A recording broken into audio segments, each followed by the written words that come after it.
నమస్కారం. నేను డాక్టర్ వసంత్ కుమార్. కర్నూలు నగరంలోని శ్రీ విజయదుర్గ కార్డియాక్ సెంటర్ నందు గుండె జబ్బుల వైద్య నిపుణుడిగా నేను నా సేవలు అందిస్తున్నాను. ఈ రోజు మనం యువకుల్లో సాధారణంగా ఒక అపోహ ఉంది.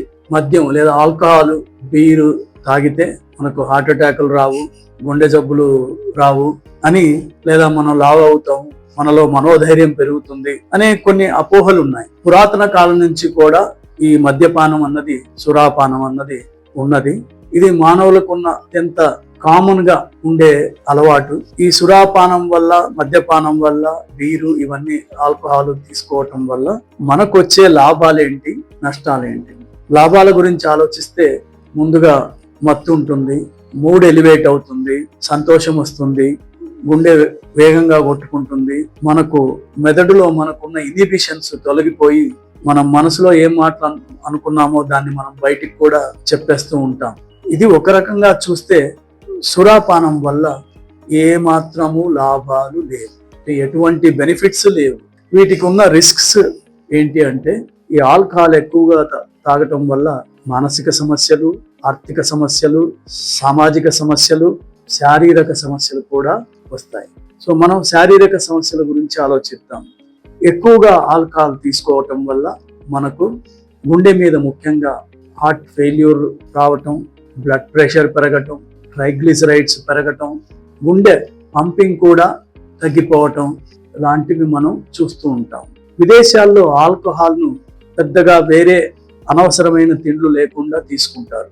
కానీ మన దేశంలో ఆల్కహాల్తో పాటు చిరుతిండ్లు ఎక్కువగా తినటం వల్ల, మాంసాహారాలు, కొవ్వు పదార్థాలు, ఆయిల్ ఫుడ్స్, జంక్ ఫుడ్స్ ఇవి తినటం వల్ల వాళ్లకు ఆల్కహాల్ యొక్క ప్రాబ్లంతో పాటు ఈ జంక్ ఫుడ్ యొక్క సైడ్ ఎఫెక్ట్స్ కూడా వస్తూ ఉంటాయి.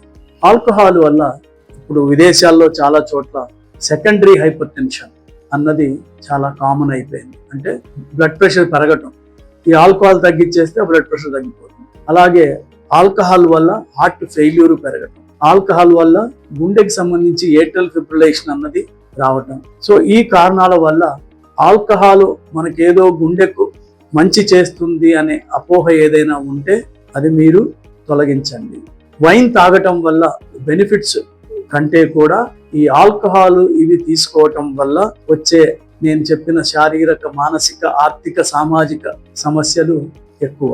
ఈ కారణాల వల్ల ఆల్కహాల్ అన్నది మీకు అలవాటు లేకుంటే చేసుకోవద్దు. అంటే గుండె జబ్బులు నివారించడానికో ఇట్లాంటి వాటికైతే మీరు చేసుకోవద్దు.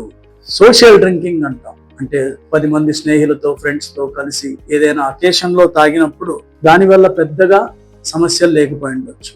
కానీ మనం సోషల్ డ్రింకింగ్ అనుకున్నది అడిక్షన్గా మారే అవకాశం కొంతమందికి ఉంటుంది. ఇటువంటి అడిక్షన్లోకి వెళ్ళే వ్యక్తులు ఎవరు అన్నది మనం గమనించాలంటే, గుర్తించాలంటే ఇప్పుడు కొన్ని జెనెటిక్ టెస్ట్స్ ఉన్నాయి. అంటే ఈ జీన్స్ ఉన్న వాళ్లకు ఆల్కహాల్ యొక్క అడిక్షన్ అన్నది ఎక్కువగా ఉంటుంది అని మనం గుర్తించడం వల్ల ఇలాంటి వాళ్ళు ఆల్కహాల్ను వీలైనంత దూరంగా ఉండడం మంచిది. సో ఒకవేళ మనకు సోషల్ డ్రింకింగ్ ఏదైనా ఉంది అంటే దానికి కూడా 1-2 డ్రింక్స్ కంటే ఎక్కువగా తీసుకోకూడదు. ఆల్కహాల్ ఉమెన్ లో కూడా ఇప్పుడు ఎక్కువగా అవుతా ఉంది, అంటే స్త్రీలలో కూడా. దీనికి కూడా కారణం మనం మారుతున్న సామాజిక పరిస్థితులు. సో ఆల్కహాల్ తాగితేనే మనం హైలో ఉంటాము, హై సొసైటీకి సంబంధించిన వాళ్ళము, ఆల్కహాల్ తాగకపోతే మనల్ని చిన్న చూపు చూస్తారు. ఇలాంటి ఐడియాస్ వల్లనే ఆల్కహాల్ స్త్రీలలో కూడా ఎక్కువగా పెరుగుతూ ఉంది. కానీ వీళ్ళలో మనం ముఖ్యంగా గమనించాల్సింది, ప్రెగ్నెన్సీ టైంలో ప్రెగ్నెన్సీ కావాలనుకున్న వాళ్ళు ఈ ఆల్కహాల్ మానేయటం మంచిది. ఉమెన్ లో తక్కువ ఆల్కహాల్ తీసుకున్నా వాళ్ళకి ఎక్కువ దుష్పరిణామాలు సంభవిస్తాయి. సో ఇవన్నీ గుర్తించి మనం పరిమితమైన ఆల్కహాల్ తీసుకునే వాళ్ళు ఏదైనా ఉంటే అది పరిమితం చేయటం మంచిది.